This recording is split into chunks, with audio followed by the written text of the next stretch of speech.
ഒരു കള്ളനെ പോലെ സ്വന്തം വീട്ടിൽ ഒളിച്ചു കയറി വരാൻ നാണമില്ലേടാ നിനക്ക്? എനിക്ക് കാണുണ്ട് നിന്നെ. ഇറങ്ങിപ്പോ. ഞാൻ കുറ്റം ചെയ്തിട്ടില്ലെന്ന് തെളിയിച്ചിട്ട് ഈ വീട്ടുമുറ്റത്തേക്ക് വരുള്ളൂ എന്ന് തീരുമാനിച്ചിരുന്ന. പക്ഷെ എനിക്ക് എന്റെ അച്ഛനൊന്ന് കാണണമെന്ന് തോന്നി. അച്ഛൻ എന്തു പറ്റി? എന്റെ അറിവിൽ രാഘവേട്ടന് ഒരു കുഴപ്പമില്ല. ഇനി നീയായിട്ട് ഉണ്ടാക്കാതിരുന്നാ മതി. അതല്ല, അച്ഛനെന്തോ കുഴപ്പമുണ്ട്. എനിക്കെന്ത് കുഴപ്പമുള്ളേ?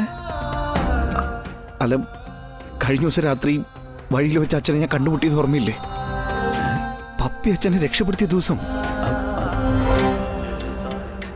അന്ന് എനിക്ക് അച്ഛനോട് ചോദിക്കാൻ പറ്റിയില്ല അച്ഛൻ എങ്ങനെ അവിടെ എത്തിയെന്ന്.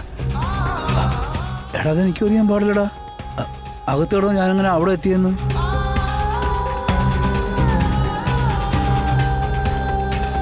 അല്ല, അതെങ്ങനെ ആയിരിക്കും ഞാൻ അവിടെ എത്തിയേ?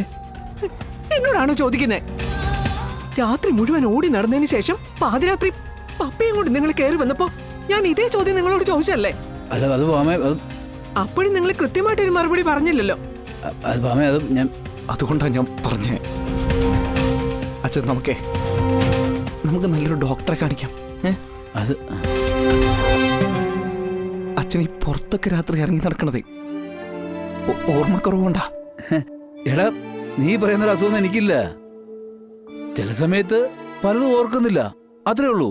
അല്ല, അതെന്നെ അച്ഛൻ്റെ പ്രശ്നം. ഇനിയിപ്പോ അത് കൂടി വരുള്ളൂ അച്ഛ. ഇനിയിപ്പോ അത് കൂടിക്കഴിഞ്ഞ അച്ഛനെ തിരിച്ചു കൊണ്ടുവരാൻ പറ്റില്ല എന്നുള്ളൊരു പേടി. അല്ലാതെ വേറൊന്നുമില്ല. അതുകൊണ്ടേ നമുക്ക് നല്ലൊരു ഡോക്ടറെ കാണിക്കാം.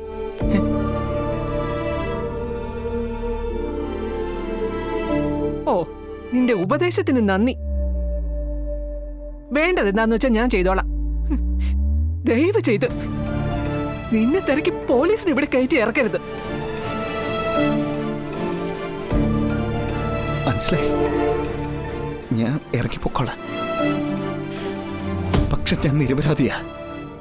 എന്റെ നിരപരാധിത്വം തെളിയിച്ചിട്ട് എന്റെ അമ്മയുടെ അച്ഛന്റെ മുന്നിൽ ഞാൻ വരൂ. അതുവരെ എന്നെ ഒരു ശത്രുവായിട്ട് കാണാതെ ഞാൻ പറഞ്ഞ കാര്യത്തിലൊരു തീരുമാനം ഉണ്ടാക്കണം. അച്ഛൻ, ഞാൻ പോവാ. മക്കളെ,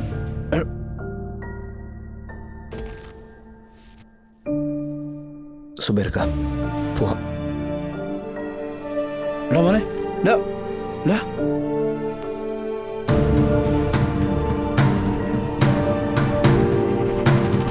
അവൻ കുറ്റമൊന്നും ചെയ്തിട്ടില്ല.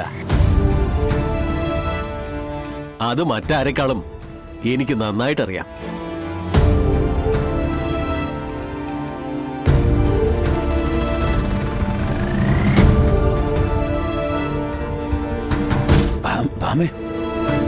നമ്മുടെ മോൻ ഒരു പ്രാവശ്യം പോലീസ് ഇവിടെ കയറി ഇറങ്ങിയതിന്റെ ക്ഷീണം മാറിയിട്ടില്ല.